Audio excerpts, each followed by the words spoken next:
और चलिए शुरुआत करेंगे अहम खबर के साथ। मुल्क कोरोना वबा से अभी मुकाबला कर रहा है और बर्ड फ्लू के रूप में एक नया मसला सामने है।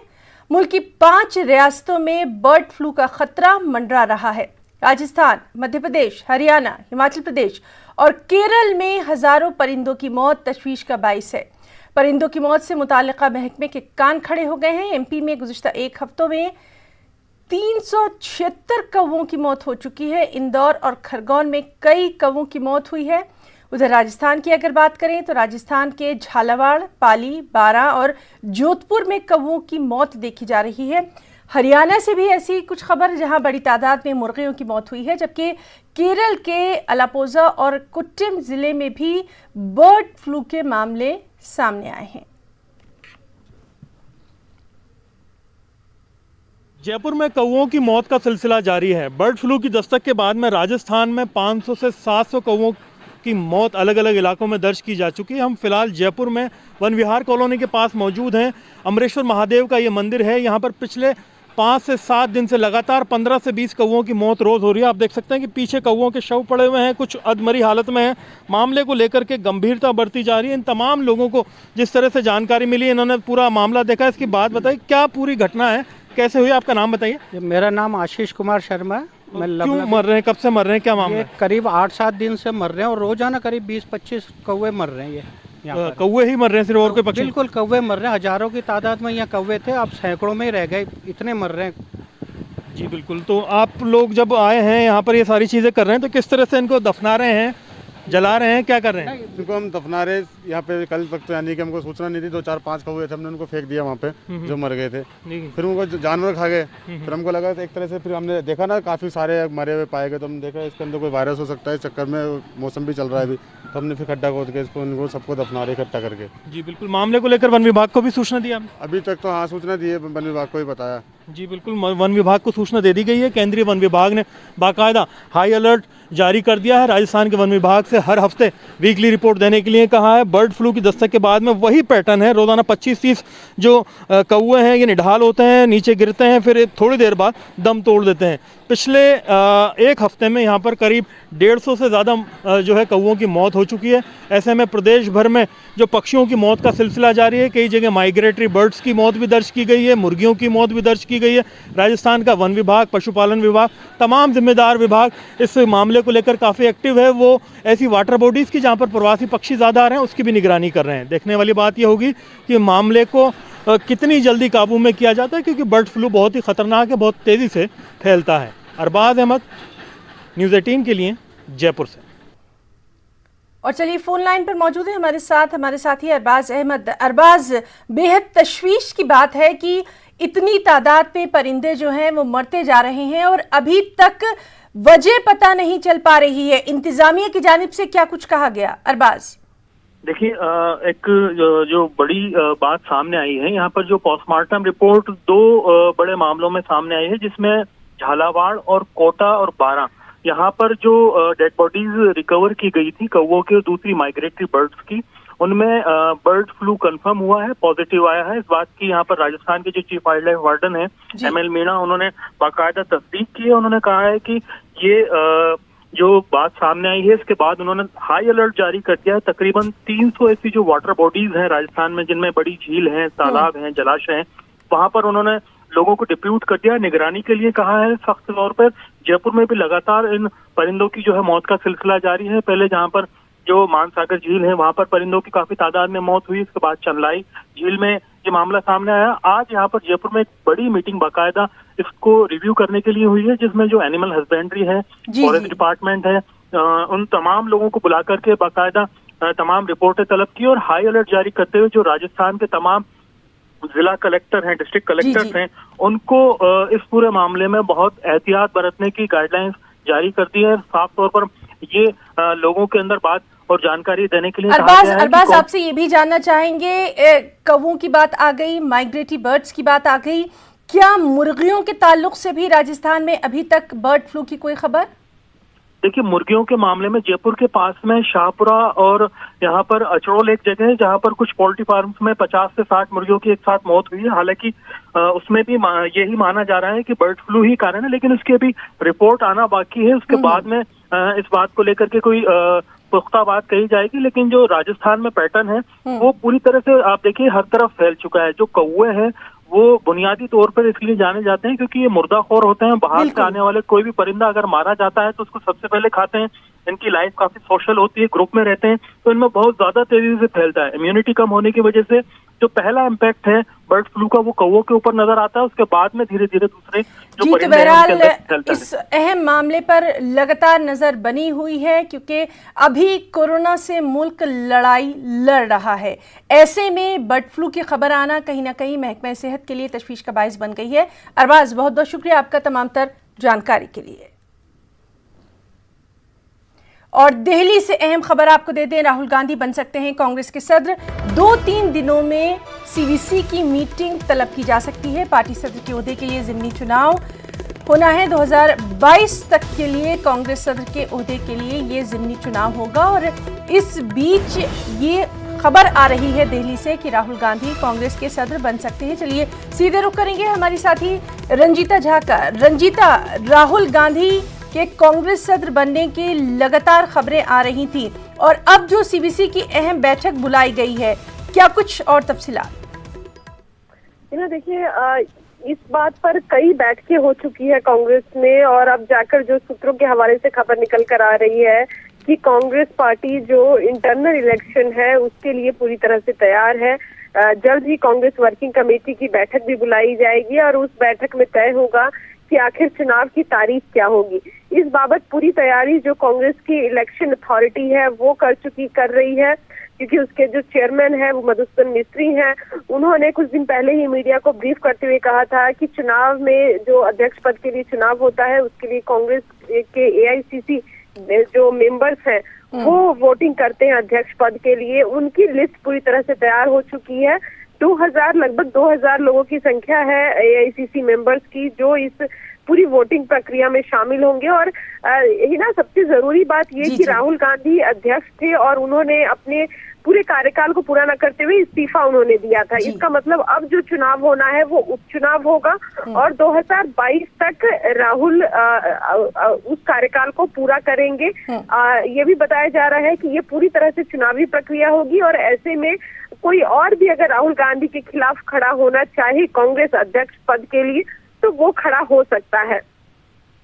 जी रंजीता, तो क्या कुछ मीटिंग में निकल कर सामने आता है उससे भी लगातार हम अपने तमाम नाज़रीन को अपडेट करते रहेंगे। बहुत बहुत शुक्रिया आपका तमाम तर जानकारी के लिए। मुल्क में कोरोना की नई किस्म के मुतासरीन की तादाद में लगातार इजाफा देखा जा रहा है। वजारत सेहत के जरिए जारी करदा आदाद शुमार के मुताबिक मुल्क में नई किस्म की कोरोना से मुतासर होने वालों की तादाद 58 तक जा पहुंची है। इन सभी को अलग थलग कर दिया गया है, यानी आइसोलेशन में कर दिया गया है। इसके साथ साथ मुतासरीन के राब्ते में आने वालों की तलाश भी जारी है।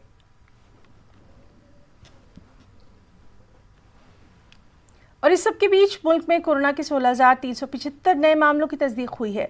वजारत सेहत और ख़ानदानी बहबूद के आदाद शुमार के मुताबिक पिछले 24 घंटों में 201 अमवात हुई हैं, जबकि इसी अरसे में 29,091 मरीज सेहतियाब हुए हैं। मुल्क में अब तक 99,75,958 मरीज सेहतियाब हुए हैं, जबकि कोरोना के एक्टिव मामले 2,31,036 हैं। कोरोना के मुसद्दिक़ा मामले 1,03,56,845 हैं।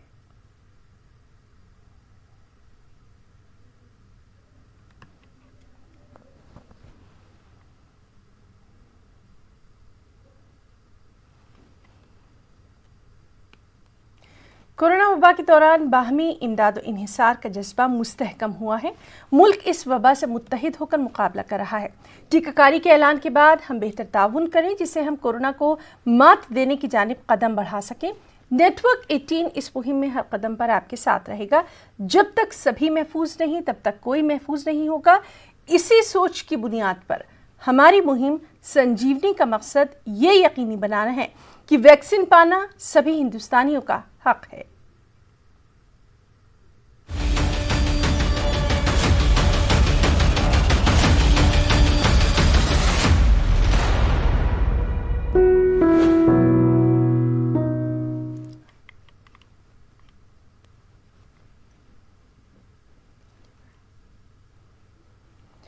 और गाजियाबाद में भी ड्राई रन का अमल जारी है। गाजियाबाद में 6 मुकामात पर मरकज बनाए गए हैं। 3 शहरी और 3 देही इलाकों में मराकज कायम किए गए हैं।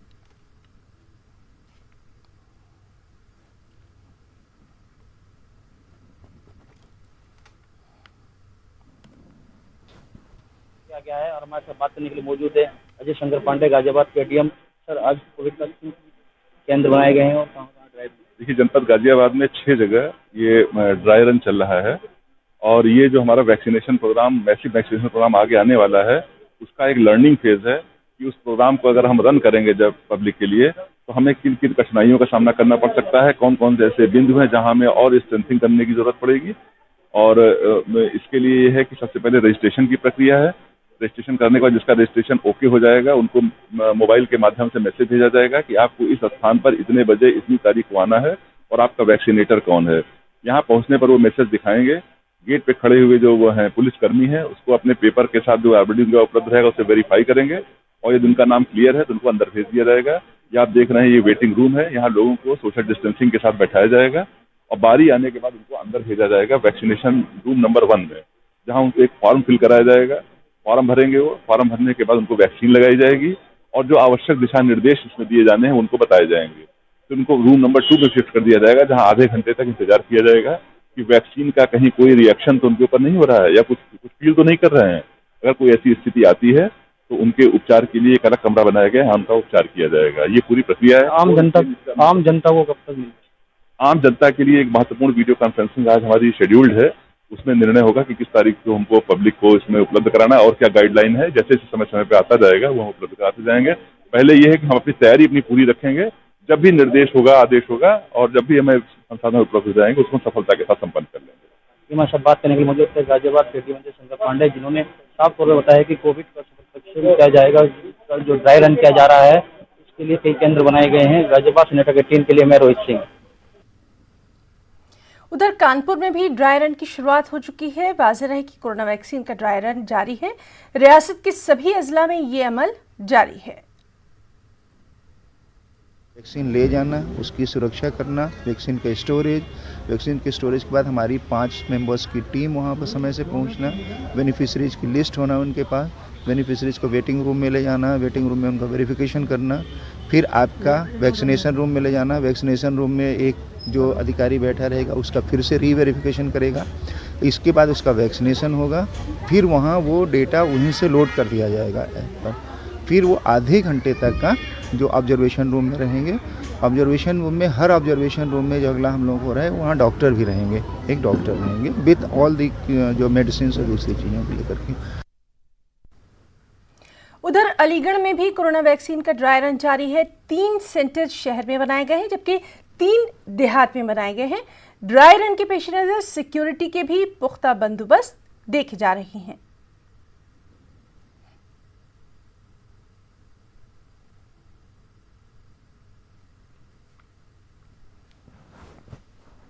विश्व में इस वैक्सीन को सबसे पहले फ्रंट लाइन वर्कर को लगाया जाएगा। उसके लगाने से पहले एक ये ड्राई रन अभियान शुरू किया गया है। ड्राई रन अभियान का मतलब ये है कि हम इसके लिए किस हद तक तैयार हैं। उसके लिए हमारे नगरीय क्षेत्र में 6 बूथ चुने गए हैं, जिसमें पला साहिबाबाद है, जमालपुर है, JN मेडिकल कॉलेज है। और आज जो मुझे वैक्सीन लगी है उससे मुझे अच्छा महसूस हो रहा है। बस थोड़ी सी मुझे पहले से प्रॉब्लम थी स्किन की, तो हल्की सी खुजली है।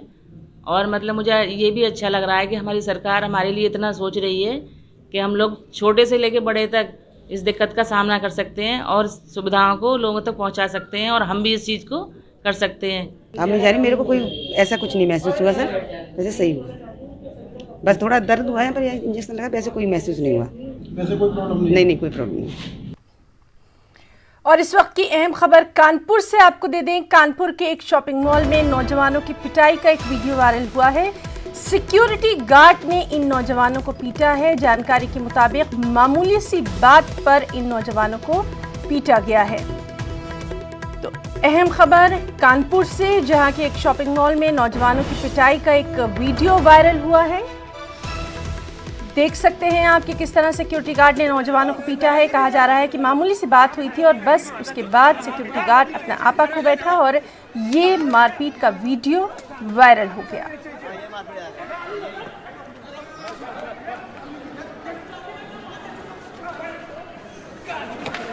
दिल्ली से खबर है, जहां की सरहदों पर किसानों का एहतजाज शदीद ठंड और बारिश के बावजूद जारी है। ज़राई क़वानीन के खिलाफ ये एहतजाज 41वें रोज़ में दाखिल हो चुका है। किसानों को किस कदर परेशानियों का सामना है, उनका क्या कुछ कहना है, इसका जायज़ा लिया वहां मौजूद हमारे नुमाइंदे रवि मिश्रा ने। किसान आंदोलन का आज 41वां दिन है। बेबसी का आलम तो देखिए जनाब। बीते रात दिल्ली में लगातार झमाझम बारिश होने के कारण यहाँ के हालात थोड़े बदल से गए हैं। जो लोग टेंट तंबू में रह रहे थे उनके टेंट तंबू भीग गए हैं। जो चादर अक्सर ट्रॉलियों के नीचे ज़मीन पे लगा करती थी वो सब भीग चुके हैं। मगर इनके हौसले और इनकी उम्मीदें अभी भी बरकरार हैं और कहीं ना कहीं कल की बैठक बेनतीजा निकली, मगर आने वाली बैठक पर जो कि 8 तारीख को है फिर से उम्मीदें बरकरार हैं। क्या कहना चाहेंगे? परेशानी तो बहुत हो रही है। ठंड में तो वैसे ही जब आदमी भर जाता है तो मुश्किल आ जाती है। यहाँ टेंटों में ट्रॉलों में तो काफ़ी मुश्किल होती है। तो सभी सारी रात को जागना पड़ता है। तो व्यवस्था डुप्लीकेट व्यवस्था जैसे रोटी पकाने की सभी करनी पड़ती है, बहुत मुश्किल आ जाता है। तो उससे हौसले से हम चलते हैं। और उससे बात आगे जो बात आप कर रहे थे कि अभी 4 तारीख की मीटिंग बेसिक 8 तारीख का क्या है, तो हम वो उम्मीद छोड़ दी है। हम तो एक टारगेट रखा है कि हमने जीत कर जाना है। हमने जो अपने ऑर्डिनेंस को रद्द कराना है। कितनी देर यहाँ रुकना पड़ेगा ये देखेंगे। ये जो बारिश है या कुछ भी है जो हमारे चल रहा है इसका कोई परवाह नहीं है। हम एक ही, सभी किसानों को एक ही है कि हमने जीत कर जाना है। कब जाना है ये नहीं पता है, जब जीतेंगे तब जाएंगे। वो 26 से हम 26 को जीतते हैं, 26 और उससे पहले जीते हैं, उसके बाद जीते हैं, ये हम नहीं जानते। हाँ, एक बात हो सकती है, हमारा संघर्ष तेज हो सकता है। हाँ, एक है कि हमारा संघर्ष शांतमय होगा, इसमें हुल्लड़बाजी नहीं होगी। एक ही हमारे मन में है कि हम जीत कर जाएंगे, इसको रद्द करा कर जाएंगे। ये चेहरे आप देख सकते हैं कि ये अपने अपनों से दूर हैं और नया साल भी उन्होंने यहीं मनाया, मगर बरसात इन्हें थोड़ा परेशान कर रही है। और मैं आपको एक तस्वीर और दिखाना चाहूँगा कि आजकल ये लोग खाना कैसे बना रहे हैं। जो चूल्हा ज़मीन पे था, बरसात ने चूल्हा पूरा भिगो दिया और मिट्टी इतनी भर गई कि खाना बनाने में परेशानी हो रही थी। मगर इन लोगों ने एक नया इंतज़ाम निकाला है और आप देख सकते हैं कि तंबू टेंट लगाकर, एक टीन बोर्ड लगाकर छत बना दी गई है ताकि खाना बनाने में इन्हें परेशानी ना हो। इनका चूल्हा जो है वो पानी की वजह से ना बुझे, इसका पूरा इंतज़ाम यहाँ कर लिया गया है। और जैसा कि इन लोगों का कहना है कि इनकी उम्मीदें बरकरार हैं। आने वाले समय में अगर इनकी मांगें पूरी नहीं होती तो ये जो आंदोलन ये शांतिपूर्वक तरीके से कर रहे हैं, इसमें इनको आक्रोश दिखाना भी पड़ा तो इसके लिए भी ये तैयार हैं। नई दिल्ली से कैमरा पर्सन नगेंद्र के साथ मैं रवि मिश्रा, न्यूज़ 18। बीएमसी चुनाव को अभी वक्त है, लेकिन शिवसेना गुजराती वोटरों को शीशे में उतारने की कोशिशों में अभी से जुट गई है और उसने गुजराती कार्ड खेला है। उसने एक पंफलेट जारी किया जिसका टैगलाइन है, मुंबई में जलेबी ने फाफड़ा, उद्धव ठाकरे आपड़ा। ख्याल रहे कि बीएमसी की 227 सीटों में 50 से 52 सीटों पर गुजराती वोट फैसलाकुन हैसियत रखता है। 10 जनवरी को शिवसेना की जानिब से गुजरातियों के लिए एक इजलास का भी इनेकाद किया जाएगा। फिलहाल बीएमसी शिवसेना की 97, बीजेपी की 82 और कांग्रेस की 3 सीटों पर मुश्तमिल है। बीजेपी लीडर राम कदम ने शिवसेना पर तंज कसा है। उन्होंने कहा कि चुनाव आते ही शिवसेना को मराठी, गुजराती, मारवाड़ी और तमाम भाइयों की याद आ जाती है।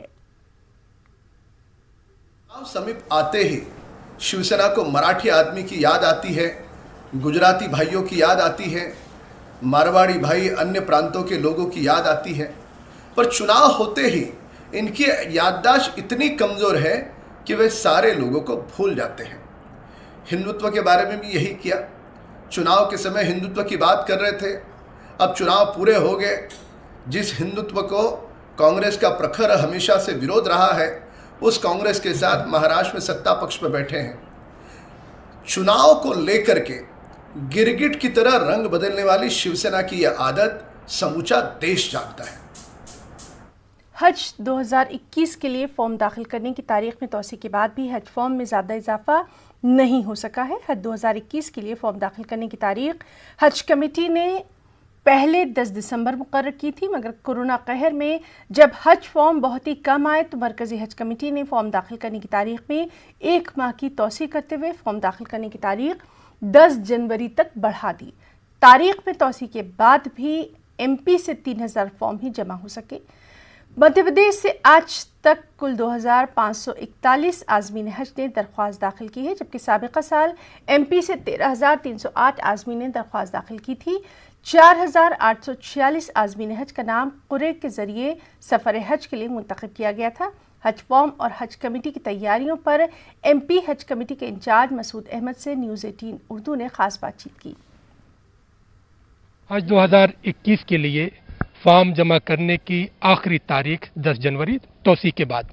अब तक की अगर बात करें तो इसमें हम देखते हैं कि कुछ इजाफा किया गया। इस पर बातचीत करने के लिए हमारे साथ जो है मध्य प्रदेश स्टेट हज कमेटी के जिम्मेदार यहाँ पर मसूद साहब मौजूद हैं। मसूद साहब, जो है पहले 10 दिसंबर थी, फिर 10 जनवरी किया गया, कितने का फॉर्म का इजाफा हुआ और क्या लगता है? इसमें तकरीबन 500 फॉर्मों का इजाफा हुआ है और अभी तक 2541 फॉर्म जमा हुए हैं और पिछले साल जो थे 13308 फॉर्म जमा हुए थे, उसके मुकाबले बहुत कम है क्योंकि पैसे वगैरह बढ़ा दिए हैं, कोरोना वगैरह है, इसकी वजह से लोग कम फॉर्म भर रहे हैं। तो यहाँ पे आज़मीन हज की अगर फॉर्म भरने की बात करें, क्योंकि ऑनलाइन है, बहुत सारे लोग गांव में देहातों में रहते हैं, नहीं समझते हैं, तो उसके लिए क्या इंतजाम कर रखा है? जी, उसके लिए यहाँ पर एक कॉल सेंटर खोल कर रखा है। अगर कोई आदमी अपने ज़िले में फॉर्म भर सकता है तो भर ले, नहीं तो यहाँ पर भी हज हाउस में भी उसका इंतज़ाम रखा है कि जो आज़मीन हज आते हैं उनको यहाँ पर इंतज़ाम रहता है और छुट्टी के दिन भी यहाँ पर 12-4 तक उनको फॉर्म भराए जाते हैं उनको। ऐसे दिनों हम देखते हैं कि मध्य प्रदेश में जो है 500 करीब आज़मीन हज का इजाफा हुआ और यहाँ हज कमेटी ने अपनी तरफ से पूरे इंतजाम किए हैं और एक कॉल सेंटर भी रखा है। अगर किसी को भी कहीं से भी ज़रूरत होती है वो कॉल करके फौरी तौर पर आए और यहाँ पर अपना फॉर्म ऑनलाइन भर सकता है। तमाम इंतजाम किए गए और इसके साथ साथ जो है छुट्टी के दिन भी इंतजाम किया गया है कि अगर कोई भी आज़मीन हज दूर दराज के इलाके में से आता है और उसको ज़रूरत होती है तो छुट्टी के दिन भी आकर यहाँ से फॉर्म दाखिल कर सकता है। कैमरामैन मोहसिन खान के साथ मेहताब आलम, न्यूज़ 18 भोपाल। और इस वक्त की अहम खबर आपको दे दें, 2020 दिल्ली फकीराना फसादात मामले से जुड़ी हुई, जिसमें मुलजिम उमर खालिद और शर्जील इमाम को राहत नहीं मिली है। तमाम मुलजिमीन की अदालती तहवील में 19 जनवरी तक तौसी कर दी गई है। आसिफ इकबाल तन्हा भी मुलजिमीन में शामिल है। सख्त तरीन कानून UAPA के तहत ये मुकदमा चल रहा है। इस मामले में दिल्ली पुलिस के तर्ज अमल पर लगातार सवाल भी उठते रहे हैं, ताहम अदालत चार्जशीट से मुतमईन नजर आ रही है। आपको बताएं कि कड़कड़ डूमा अदालत मामले की समाअत कर रही है। तो बेहद अहम खबर 2020 दिल्ली फकीराना फसादात मामले से जुड़ी, जिसमें मुलजिम उमर खालिद और शर्जील इमाम को राहत नहीं मिली है। तमाम मुलजिमीन की अदालती तहवील में 19 जनवरी तक तौसी। आसिफ इकबाल तन्हा भी मुलजिमीन में शामिल है। सख्त तरीन कानून UAPA के तहत ये मुकदमा चल रहा है। हालांकि इस मामले में दिल्ली पुलिस के तर्ज अमल पर लगातार सवाल उठते रहे हैं, लेकिन अदालत चार्जशीट से मुतमईन नजर आ रही है। कड़कड़ डूमा अदालत इस मामले की समाअत कर रही है।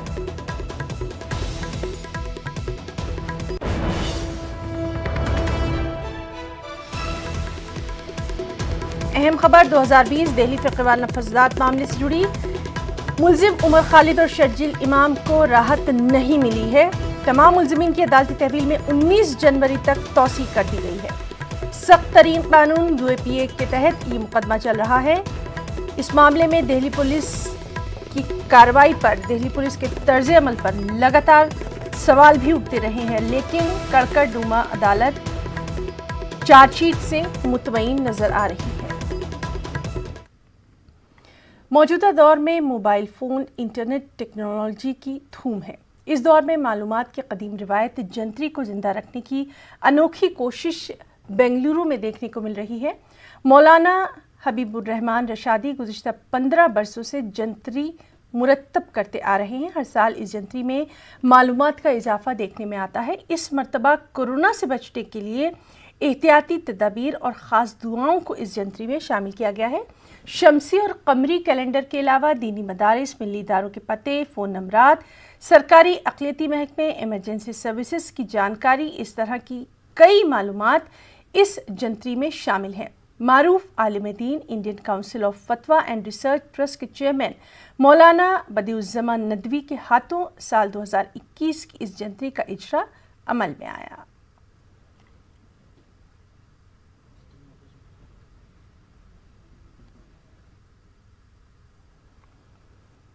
खबरों में इतना ही। आदाब।